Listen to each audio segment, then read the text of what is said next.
Joining me now is Konstantin Burger. He is the head of investor relations at Tech Lithium. Thanks for coming by. How are you? I'm fine. Hi, Mark. Good. So let's get up to speed on the story of advancing a lithium mine in Ontario, along with building a lithium converter plant, and multiple ones over the years, starting with one in Germany, and then I understand you've also isolated Ontario for a second one, correct? That's correct. Correct.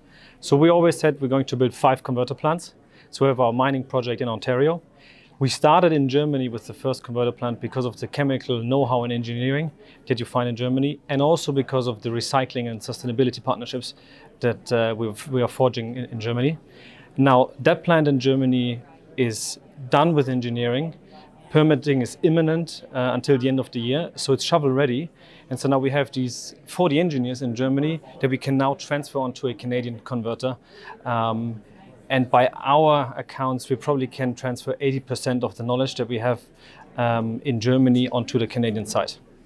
Now, in Germany, you say permitting is imminent. Yeah. Also, you're in talks with some global parties for offtake agreements. Can you characterize those, describe those talks? Yes, a little bit, I guess. Yeah. I mean, it's clear that the offtaker of the lithium hydroxide, such as the premium OEMs, are very interested to also come in on the asset level to also support us as an equity partner. There are numerous energy companies in Germany who are also looking into the energy transition. You know, how do they get away from lignite and coal into a more sustainable and green future? So these are the parties that we're talking to that would always come in on the asset level. So not on the holdco, not on the public Inc., but on the asset level in Germany. Now, as far as the converter plant in Ontario, you've narrowed it down to Northern Ontario, short list of sites. Yep. You've got 150 criteria, which you obviously can't go through right now, but what are sort of the top 2 or 3 that you're looking at that will really tip the balance for a location? Yeah. Availability of workforce, obviously. The logistics aspect. How far or near is it to our mining site in Thunder Bay, but also do we have reagents that we can ship in, and then availability of energy, which, you know, hydropower is a big point for us. So that's just a couple of the criteria that we're looking at. Right, so 4 big ones there. Yeah.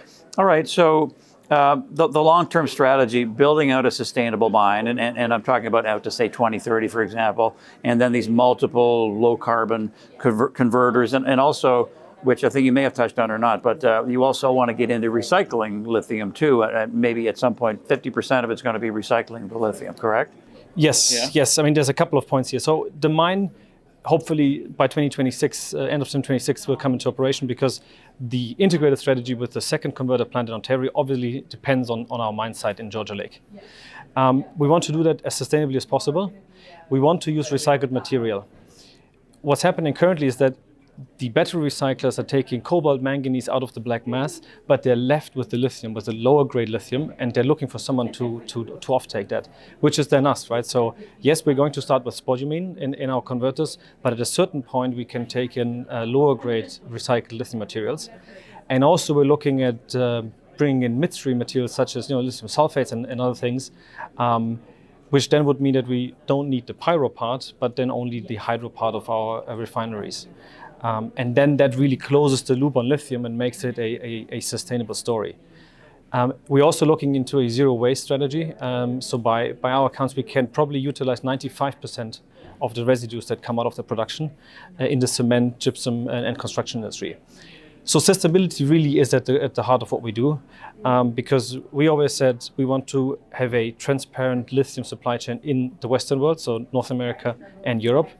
And to do so, customers really want a green and transparent process.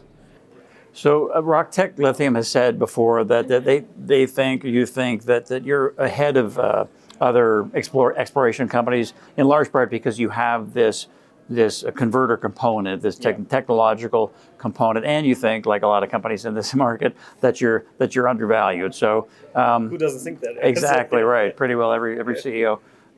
But so wrap it up for us in terms of what investors should be looking out for and why you're differentiated from other companies. Yeah.